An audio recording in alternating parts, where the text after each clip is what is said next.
7 месеца баба Недялка Данева от село Драгоево не е на себе си. Цяла нощ не спя, 3 часа ставам да пия лекарство и пак до сутринта не мога да спя.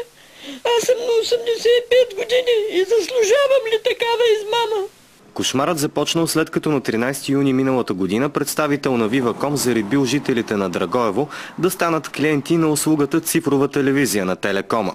Служителят на компанията обаче пропуснал да информира хората, че повече няма да гледат СКАТ. Абсолютно нищо не обясни. Абсолютно.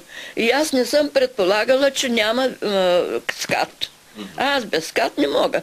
За да продължи да гледа любимата си телевизия, жената потърсила съдействие от кметицата на селото. Тя се свързала с Viva.com в Шумен, откъдето уверили, че недоволната клиентка може да прекрати договора си с тях, ако плати неустойка в размер на 98 лева за година, или общо 196 лева за двугодишния срок на договора. До тук обаче баба Недялка е платила на Viva.com неустойки в размер на над 250 лева и продължава да плаща месечни такси за цифрова телевизия.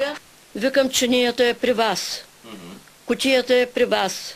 Дистанционното е при вас.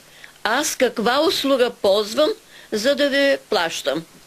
И смя се и нищо не каза. В неделния ден офисът на Viva.com в Шумен бе затворен. Още в първия работен ден на седмицата екипът ни ще потърси регионалния менеджер на Телекома, за да го попитаме до кога ще продължи рекетът над възрастната жена, кой точно ще понесе отговорност за гаврата с нея и как ще бъде обезщетена тя. Много съм отвратена. Заслужават камъни да хвърлям. Заслужават. Това не са хора.